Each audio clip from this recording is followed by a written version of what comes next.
Welcome back my YouTube channel. स्वागत है आप सभी को फिर से हमारे इस यूट्यूब चैनल पर। जैसा कि आप लोगों को पता होगा, इस चैनल के माध्यम से कई दिनों से बिहार में होने वाले बिहार बीएड एंट्रेंस एग्ज़ाम की तैयारी करवाया जा रहा है। पिछले वीडियो में हम लोगों ने देखा था मॉडल सेट 4 को। आज आप लोगों के सामने मॉडल सेट 5 लेकर आया हूँ, जो कि काफ़ी महत्वपूर्ण है। पिछले वीडियो जो मॉडल सेट 4 था उसमें काफ़ी प्रश्न ऐसा था जो कि हर साल पूछा गया था एंट्रेंस एग्ज़ाम में। आप लोग जो लोग नए हैं, कृपया कर जा कर के विजिट कर ले वीडियो को और देख ले, बहुत ही महत्वपूर्ण वीडियो था। और आज का जो मॉडल सेट 5 है ये काफ़ी महत्वपूर्ण होने वाला है। सभी लोग ज़रूर इस वीडियो को देखें और जहां तक हो लाइक, सब्सक्राइब एंड शेयर करें दोस्तों के साथ। तो समय को देखते हुए हम लोग स्टार्ट करें आज का क्लास, यानी कि मॉडल सेट 5 को हम लोग देखेंगे। तो चलते हैं, शुरू करते हैं आज का क्लास। तो आज के क्लास में 25 क्वेश्चन देखेंगे शिक्षण अभिक्षमता से, जो आप लोगों के स्क्रीन पे फर्स्ट क्वेश्चन है।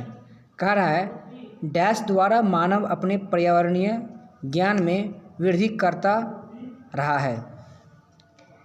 किसके द्वारा मानव अपने पर्यावरणीय ज्ञान में वृद्धि करता रहा है? एक कह रहा है जांच विधि, बी कह रहा है भूल विधि, सी कह रहा है जांच एवं भूल विधि और डी कह रहा है इनमें से कोई नहीं। अभी की वर्तमान समय में मानव अपने पर्यावरणीय ज्ञान को वृद्धि जो करता है वो किसके द्वारा करता है? तो इसका जो राइट आंसर हो जाएगा क्या हो जाएगा? ऑप्शन नंबर सी हो जाएगा, यानी कि जांच एवं भूल विधि द्वारा। ठीक है, ऑप्शन नंबर सी इसका राइट आंसर हो जाएगा। इसको हम लोग याद रखेंगे। चलते हैं नेक्स्ट क्वेश्चन को देखते हैं। अन्य जीवों के समान डैश भी पर्यावरण का एक अंग है। अन्य जीव जो भी है उसके समान डैश भी पर्यावरण का एक अंग है। क्या है? एक में कह रहा है मानव, बी सभ्यता, सी संस्कृति, डी इनमें से कोई नहीं। बहुत ही काफ़ी महत्वपूर्ण क्वेश्चन है। अन्य जीवों के समान डैश भी पर्यावरण का एक अंग है। तो इसका राइट आंसर क्या हो जाएगा? आप लोग इसका सोच के जवाब देंगे। बहुत ही वेरी इंपॉर्टेंट क्वेश्चन है ये, और मुझे विश्वास है कि इसका आंसर आप लोग ज़रूर देंगे। तो इसका राइट आंसर क्या हो जाएगा बच्चों? यानी कि 2 का जो राइट आंसर हो जाएगा, यानी कि ऑप्शन ए इसका हो जाएगा, यानी कि मानव हो जाएगा। ठीक है, इसको हम लोग याद रखेंगे। चलते हैं नेक्स्ट क्वेश्चन क्या कह रहा है उसको देखते हैं। कह रहा है निम्न में से किसके अनुसार पर्यावरण एक बाह्य शक्ति है जो हमें प्रभावित करती है? निम्न में से किसके अनुसार पर्यावरण एक बाह्य शक्ति है जो हमें प्रभावित करती है? ऑप्शन ए कह रहा है हर्ट्ज़कोविटस, बी कह रहा है डी.एच. डेविस, सी कह रहा है ई.जे. रॉस और डी कह रहा है फिटिंग। तो 3 का आंसर क्या हो जाएगा? आप लोग जवाब देंगे। बहुत ही महत्वपूर्ण क्वेश्चन है, और यहाँ से क्वेश्चन शिक्षण अभिक्षमता से क्वेश्चन आती है और बार बार ये क्वेश्चन पूछा जाता है। तो 3 नंबर का जो आंसर क्या हो जाएगा बच्चों? यानी कि ऑप्शन नंबर सी इसका राइट हो जाएगा। क्या हो जाएगा? Option number C EJ. Ross इसका राइट आंसर हो जाएगा। 3 का राइट आंसर सी हो जाएगा। ठीक है, नेक्स्ट क्वेश्चन देखते हैं। कह रहा है प्राकृतिक पर्यावरण के साथ सांस्कृतिक पर्यावरण को जोड़कर किसकी संज्ञा दी गई है? प्राकृतिक पर्यावरण के साथ सांस्कृतिक पर्यावरण को जोड़कर किसकी संज्ञा दी गई है? ए कह रहा है जैविक पर्यावरण, बी कह रहा है भौगोलिक पर्यावरण, सी कह रहा है जलवायु और डी कह रहा है उपरोक्त में से कोई नहीं। तो 4 का जो राइट आंसर क्या हो जाएगा बच्चों? इसका राइट आंसर आप लोग देंगे। तो 4 का राइट आंसर क्या हो जाएगा? बी हो जाएगा, भौगोलिक पर्यावरण। ठीक है, इसका क्या हो जाएगा? भौगोलिक पर्यावरण हो जाएगा। नेक्स्ट क्वेश्चन देखते हैं क्या कह रहा है। किसी भी भाग के वायुमंडल की दशा, तापमान, वर्षा, आर्द्रता, वायु की दशा, वायु दाब आदि के वार्षिक औसत को क्या कहा जाता है? किसी भी भाग के वायुमंडल की दशा, तापमान, वर्षा, आर्द्रता, वायु की दशा, वायु दाब आदि के वार्षिक औसत को क्या कहा जाता है? तो इसका राइट आंसर क्या हो जाएगा? ऑप्शन ए कह रहा है प्राकृतिक वनस्पति, बी कह रहा है स्थलाकृति, सी कह रहा है जलवायु और डी कह रहा है जल राशियाँ। तो 5 का जो राइट आंसर क्या हो जाएगा इसका आंसर, यानी कि जलवायु इसका राइट आंसर हो जाएगा। ऑप्शन सी इसका राइट आंसर हो जाएगा। ठीक है, जलवायु। ठीक है, नेक्स्ट क्वेश्चन देखते हैं क्या कह रहा है। बहुत ही अच्छा क्वेश्चन का है यहाँ से। नव नियुक्त शिक्षक के लिए उपयोगी हिदायत है। नवनियुक्त शिक्षक के लिए उपयोगी हिदायत क्या है? एक में कह रहा है प्रथम दिन से ही वह अपनी कक्षा के प्रभावी छात्र समूह की अस्थायी सदस्यता ग्रहण कर ले। बी कह रहा है जब तक वह अपनी कक्षा के नियंत्रण में पूर्ण सिद्धहस्त न हो अन्य कार्यों में स्वयं को मुक्त करा ले। सी कह रहा है छात्रों के पहले दिन से ही व्यक्तिगत नामों से पुकारे। और डी कह रहा है जब तक वह विद्यालय राजनीतिक को भली भांति ना सौंप दे ले अन्य शिक्षक साथियों से कोई मित्रता न करे। यानी कि 6 का राइट आंसर क्या हो जाएगा? इसका राइट आंसर सी हो जाएगा। ठीक है, ऑप्शन नंबर सी इसका राइट आंसर हो जाएगा। यानी कि छात्रों को पहले दिन से ही व्यक्तिगत नामों से पुकारे। ठीक है, नेक्स्ट क्वेश्चन कह रहा है, आप लोग ध्यान देंगे, कह रहा है एक उत्तम शिक्षक को निम्नलिखित कार्य करनी चाहिए। एक जो अच्छा शिक्षक होता है जिसे गुड टीचर कहते हैं, वेरी गुड टीचर कहते हैं, यानी कि एक उत्तम शिक्षक को निम्नलिखित कार्य करनी चाहिए। एक अच्छे टीचर की कौन सी कार्य करनी चाहिए यहाँ पे ये कह रहा है। तो ए में कह रहा है कक्षा में विवादास्पद विषयों के संदर्भ में अपना मत गुप्त रखें। कक्षा में राजनीतिक विवादों से जहाँ तक संभव हो बचने का उपाय करें। सी कह रहा है समुदाय के अधिकांश लोगों का जिधर रुख ही उन्हें विचारों का अनुसरण करे। और डी कह रहा है उपयोग में से कोई भी सत्य नहीं है। यानी कि 7 का जो क्या हो जाएगा आंसर इसका, यानी कि कोई भी सत्य नहीं, यानी कि डी इसका राइट आंसर हो जाएगा। ठीक है, इसको हम लोग याद रखेंगे। नेक्स्ट क्वेश्चन कह रहा है आधुनिक शिक्षक से निम्नलिखित कार्य कदापि आशा नहीं की जाती है। आधुनिक शिक्षक की बात यहाँ पे हो रही है, इसीलिए यहाँ पे हम लोग ध्यान देंगे। ए में कह रहा है वह अनेक पाठ्य सहगामी क्रियाओं का अकेले ही संपादन करेगा। बी कह रहा है विद्यालय का उत्तम प्रचारक। सी कह रहा है ज्ञान का विश्वकोश। डी कह रहा है एक सुप्रशिक्षित प्रेक्षक। तो 8 का राइट आंसर क्या हो जाएगा? इसका 8 का राइट आंसर क्या हो जाएगा?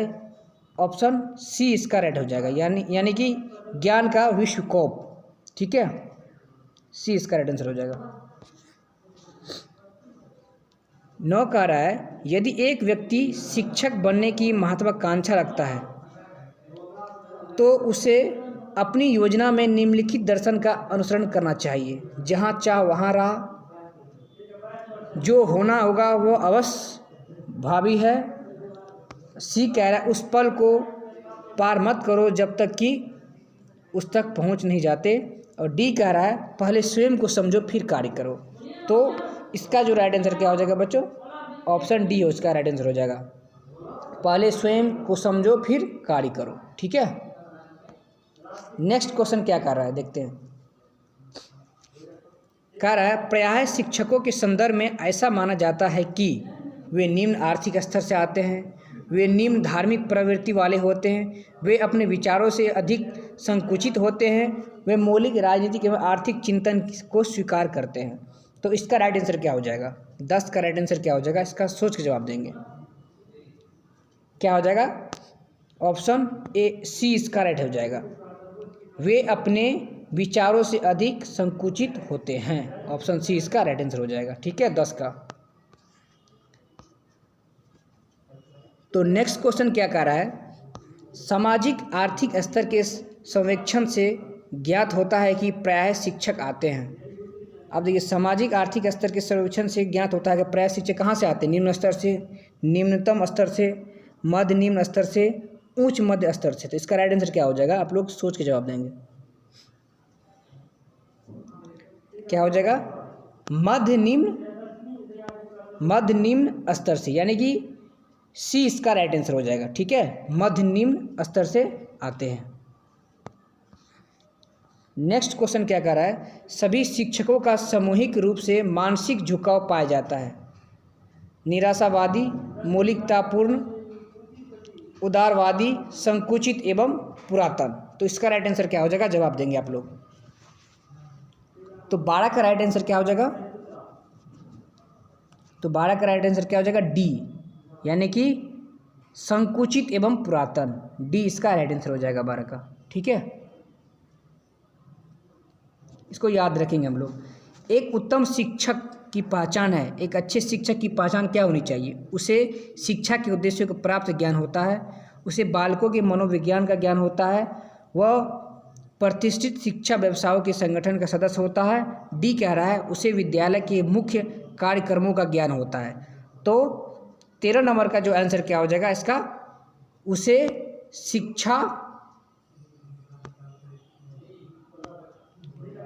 शिक्षा उद्देश्यों को प्राप्त ज्ञान होता है, यानी कि ऑप्शन ए इसका राइट आंसर हो जाएगा। उसे शिक्षा के उद्देश्यों का प्राप्त ज्ञान होता है। 13 का राइट आंसर ए हो जाएगा। ठीक है, नेक्स्ट क्वेश्चन देखते हैं क्या कह रहा है। जो व्यक्ति शिक्षण व्यवसाय में प्रवेश का इच्छुक है उसके लिए सर्वोच्च अहता है। तो राइट आंसर क्या होगा इसका, सोच के जवाब देंगे। ए में उच्च बुद्धि, बी सार्वजनिक संभाषण योग्यताएं, सी उत्तम स्वास्थ्य, डी अतिरिक्त आमदनी के स्रोत। जो 14 का क्या हो जाएगा, राइट आंसर क्या होगा, सोच के जवाब देंगे। तो इसका जो राइट आंसर हो जाएगा, यानी कि बी इसका राइट आंसर हो जाएगा, सार्वजनिक संभाषण योग्यताएं, इसका राइट आंसर हो जाएगा। ठीक है, बी ऑप्शन नंबर राइट हो जाएगा। ठीक है, आगे चलते हैं। शिक्षण व्यवसाय के अभ्यर्थियों का प्राय एक दुर्लभ पक्ष होता है। उनका दुर्लभ पक्ष क्या होता है, शारीरिक विकलतागता, औसत शैक्षिक उपलब्धियां, निम्न स्तर का मानसिक स्वास्थ्य, दुर्बल स्वास्थ्य। यानी कि 15 का जो राइट आंसर क्या हो जाएगा, औसत शैक्षिक उपलब्धियां राइट आंसर हो जाएगा। ठीक है, ये इसका राइट आंसर हो जाएगा, ऑप्शन बी इसका राइट आंसर हो जाएगा। नेक्स्ट क्वेश्चन क्या कह रहा है, 16 नंबर क्वेश्चन कह रहा है, शिक्षकों की नियुक्ति के संदर्भ में इस तथ्य का ध्यान रखना चाहिए कि जब शिक्षक की नियुक्ति होती है तो हमें तथ्य मतलब ध्यान रहना चाहिए कि वो शिक्षक कैसे है नहीं है। इस व्यवसाय में उसे प्रत्येक व्यक्ति को प्रवेश दिया जाए जो भी शिक्षण व्यवसाय में रुचि रखता है। बी कह रहा है शिक्षकों की कमी को दूर करना, सी कह रहा है उत्तम व्यक्तियों का शिक्षण व्यवसाय में चयन करना, और डी कह रहा है शिक्षण व्यवसाय का आकार बढ़ाना। यानी कि 16 का जो राइट आंसर क्या हो जाएगा, ऑप्शन सी इसका राइट आंसर हो जाएगा, यानी कि उत्तम व्यक्तियों का शिक्षण व्यवसाय में चयन करना, उत्तम व्यक्तियों के शिक्षण व्यवसाय में चयन करना, यानी कि सी इसका राइट आंसर हो जाएगा। ठीक है, नेक्स्ट क्वेश्चन क्या कह रहा है, शिक्षक प्रशिक्षण संस्थाओं को अपने प्रशिक्षणों को चुस्त करने के उद्देश्य से निम्नलिखित कार्य करना चाहिए। 17 का जो राइट आंसर क्या हो जाएगा, इसका हम लोग सोच के जवाब देंगे। बहुत ही मस्त क्वेश्चन है, मज़ेदार क्वेश्चन है, इसको हम लोग याद रखेंगे। बहुत कम दिन बचा है आप लोगों को एग्ज़ाम का, एंट्रेंस एग्ज़ाम का, इसीलिए जितना जल्दी हो इसे तैयारी कर लें और जहाँ हो पूरा समय पढ़ाई में दें। तो शिक्षक परीक्षण संस्थाओं को अपने परीक्षणों को चुस्त करने के उद्देश्य से निम्नलिखित कार्य करना चाहिए। यानी कि 17 का जो राइट आंसर क्या हो जाएगा बच्चों, 17 का ऑप्शन नंबर डी हो जाना चाहिए। क्या होगा, डी होगा, यानी उपयुक्त सभी, यानी सामान्य विधि सामान्य शिक्षा, विशिष्ट पाठ्यक्रमों का संगठन, सी में व्यावसायिक शिक्षा, यानी कि ये उपयुक्त तीनों हो जाएगा। ठीक है, इसका राइट आंसर क्या हो जाएगा, उपयुक्त सभी हो जाएगा। ठीक है, नेक्स्ट क्वेश्चन क्या कह रहा है देखते हैं। शिक्षक परीक्षण कार्यक्रम का सर्वोच्च दुर्बलता है कि क्या है, इसे पर्याप्त नवीन पाठ्यक्रमों से संवर्धित नहीं किया गया है। बी कह रहा है शिक्षक परीक्षार्थियों में उचित अनुशासन की कमी है। सी कह रहा है विषय वस्तु पर पर्याप्त बल नहीं दिया गया है। डी कह रहा है छात्रों को न्यूनतम अनुभव प्रदान किया गया है। तो 18 का राइट आंसर क्या हो जाएगा, आप लोग सोच के जवाब देंगे। तो इसका राइट आंसर क्या हो जाएगा, ऑप्शन ए इसका राइट हो जाएगा, यानी कि इस यानी कि इसे पर्याप्त नवीन पाठ्यक्रमों से संवर्धित नहीं किया जाता। ठीक है, इसका राइट आंसर क्या हो जाएगा? ऑप्शन ए इसका राइट हो जाएगा 18 का। तो नेक्स्ट क्वेश्चन क्या कह रहा है देखते हैं। कह रहा है प्राथमिक शिक्षा स्तर पर शिक्षकों की नियुक्ति किया जाना चाहिए। जो प्राथमिक शिक्षा होती है यानी कि प्राथमिक शिक्षा का मतलब हुआ कि 1 से 5 की जो कि स्कूलें होती है वो उसमें किसकी जो है ना ज़्यादा नियुक्ति करनी चाहिए, महिला टीचर को या फिर पुरुष शिक्षक को। तो एक में कह रहा है कम पुरुष शिक्षकों को, बी सभी पुरुष शिक्षकों को, सी कह रहा सभी महिला शिक्षकों को, डी कह रहा अधिक पुरुष शिक्षकों को। तो 19 का राइट आंसर क्या हो जाएगा? सोच के जवाब देंगे। 19 का जो राइट आंसर क्या हो जाएगा? इसका राइट आंसर हो जाएगा यानी कि सभी महिला शिक्षकों को, यानी प्राथमिक स्तर पर जो नियुक्ति किया जाता है टीचर की उसमें किसकी ज़्यादा संख्या होनी चाहिए? सभी महिला पुरुष शिक्षकों की होना चाहिए। ठीक है, इसको हम लोग ध्यान रखेंगे। बहुत ही सिंपल क्वेश्चन है, सभी लोग जानते होंगे। अब 20 नंबर का क्वेश्चन कह रहा है शिक्षण में महत्वपूर्ण अनुकूल कारक है। उच्च वेतन, सामान्य कार्य दर्शाएं, समाज सेवा के अवसर, अधिक अवकाश काल। 20 का जो आंसर क्या हो जाएगा? इसमें क्या होता है कि शिक्षण संस्था में क्या होता है अधिक अवकाश, अधिक छुट्टियां मिलती रहती है। जैसे कोई भी जयंती हुआ, हॉलीडे हुआ, संडे हुआ, वीकली छुट्टी होती है, ये सब क्या होती है शिक्षण संस्था में ज़्यादातर छुट्टी मिलने की चांस रहती है। ठीक है, अधिक अवकाश मिलता है टीचर लोगों का। अब 21 क्या कह रहा है एक प्राथमिक विद्यालय की भलाई अंतर्निहित है किसमें? एक प्राथमिक विद्यालय की जो भलाई है वह किसमें निहित है? शिक्षकों के सुधार में, छात्रों के सुधार में, प्राथमिक पाठ्यक्रम के संशोधन में, डी कह रहा है प्राथमिक कक्षा की अपेक्षा में। तो 21 का जो राइट आंसर क्या हो जाएगा? इसका सोच के जवाब देंगे। 21 का क्या हो जाएगा? ऑप्शन ए इसका राइट हो जाएगा, यानी कि शिक्षकों के सुधार में। क्या हो जाएगा? शिक्षकों के सुधार में। एक प्राथमिक विद्यालय की भलाई अंतर्निहित है क्या है? शिक्षकों के सुधार में। ठीक है, इसका राइट आंसर क्या हो जाएगा? ऑप्शन ए इसका राइट हो जाएगा। नेक्स्ट क्वेश्चन क्या है चलिए देखते हैं। कह रहा है प्राचीन काल में शिक्षण के संदर्भ में सर्वाधिक बल दिया जाता है, यानी कि प्राचीन काल में शिक्षण के संदर्भ में सर्वाधिक बल किस पे दिया जाता है पूछ रहा है। ऑप्शन ए कह रहा है पारस्परिक विचार विमर्श पर, छात्रों के परामर्श पर, छात्रों के रटे पाठियों के श्रवण पर, और डी कह रहा है छात्रों के अनुभवों को योजनाबद्ध करने पर। तो इसका राइट आंसर क्या हो जाएगा? तो सही बताएंगे इसका राइट क्या हो जाएगा। 22 का जो क्वेश्चन का आंसर क्या हो जाएगा बच्चों? इसका सही जवाब दें तो इसका राइट आंसर हो जाएगा ऑप्शन सी इसका राइट हो जाएगा, यानी छात्रों के रटे पाठ्यों के श्रवण पर। ठीक है, इसका सी इसका राइट आंसर हो जाएगा। नेक्स्ट क्वेश्चन क्या कह रहा है 23 का शिक्षण में सर्वोच्च महत्वपूर्ण कारक है। शिक्षण में सर्वोच्च महत्वपूर्ण कारक कौन कौन सी है? शिक्षण में सर्वोच्च महत्वपूर्ण कारक है कौन सी है? ए कह रहा है शिक्षण सामग्री की विविधताएं, बी कह रहा है प्रयुक्त शिक्षण तकनीकी, सी कह रहा है संप्रेषित विषय सामग्री, और डी कह रहा है छात्र शिक्षण के मध्य अंतर संबंध। तो 23 का जो राइट आंसर क्या हो जाएगा? सोच के जवाब देंगे। बहुत ही काफ़ी इंपॉर्टेंट क्वेश्चन है और ये क्वेश्चन पूछा गया था पिछले साल। तो 23 का जो राइट क्या हो जाएगा? ऑप्शन बी इसका राइट हो जाएगा, यानी प्रयुक्त शिक्षण तकनीकी। ठीक है, ऑप्शन बी इसका राइट हो जाएगा। 23 का राइट आंसर क्या हो जाएगा? प्रयुक्त शिक्षण तकनीकी, इसको याद रखेंगे। अब 24 कह रहा है छात्र के विकास एवं वृद्धि के उद्देश्य से सर्वश्रेष्ठ शिक्षण निम्नलिखित स्तर पर किया जाना आवश्यक है। छात्र के विकास एवं वृद्धि के उद्देश्य से सर्वश्रेष्ठ शिक्षण निम्नलिखित स्तर पर किया जाना आवश्यक है। तो 24 का राइट आंसर क्या हो जाएगा? सोच के जवाब देंगे और राइट आंसर देंगे इसका। बहुत ही अच्छा क्वेश्चन है। तो छात्र के विकास एवं वृद्धि के उद्देश्य से सर्वश्रेष्ठ शिक्षण निम्नलिखित स्तर पर किया है। अगर हम बच्चों को उनको सर्वश्रेष्ठ यानी कि व्यवहारिक उसको देखना चाहेंगे तो उसको शुरू से गाइड करना पड़ता है, यानी कि स्टार्टिंग यानी प्राथमिक स्तर से इसका राइट आंसर हो जाएगा। क्या हो जाएगा? ऑप्शन डी इसका राइट आंसर हो जाएगा, प्राथमिक स्तर पर। ठीक है, 25 को क्या करा? नवनियुक्त शिक्षक को प्रथम कक्षा प्रवेश के समय जो कार्य करना चाहिए वह है, यानी कि जब वो प्रवेश करता है कक्षा में तो सबसे पहले उसे क्या करनी चाहिए। ठीक है, तो एक में कह रहा उत्तम शुरुआत के लिए प्रशासनिक कार्यों को पूर्व में ही पूर्ण कर ले। बी कह रहा है छात्रों को कठोर अनुशासन में रखे तथा अपने को कठोर शिक्षण के रूप में स्थापित करे। सी कह रहा है छात्रों के साथ मधुर संबंधित स्थापित करने का प्रयास करें, और डी कह रहा है छात्रों को तथा स्वयं को पारस्परिक परिचय प्राप्त करने के पर्याप्त अवसर प्रदान करें।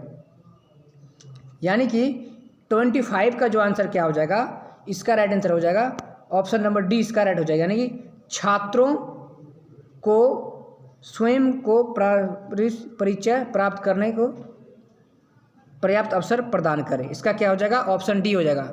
ठीक है, छात्रों को तथा स्वयं को पारस्परिक परिचय प्राप्त करने के पर्याप्त अवसर प्रदान करें, तो इसका राइट आंसर हो जाएगा ऑप्शन नंबर डी, इसका हो जाएगा। ठीक है, तो 25 क्वेश्चन हम लोग आज देखे हैं और बहुत ही काफ़ी महत्वपूर्ण क्वेश्चन है, इसे आप लोग देखें। अगर नहीं समझ में आया तो फिर से दोबारा देखें। आज की क्लास में इतना ही, 25 क्वेश्चन तक ही। कल हम फिर आएंगे आप लोगों के बीच मॉडल सेट 6 लेकर के, आप लोग बने रहेंगे कल। और आज की क्लास में इतना ही। आशा करते हैं कि हमारे इस वीडियो को आप लोगों ने शुरू से अंत तक देखा होगा और दोस्तों के साथ शेयर ज़रूर करें ताकि उन्हें भी इस क्लास का लाभ मिल पाए। तो बहुत बहुत धन्यवाद, मिलते हैं नेक्स्ट क्लास में।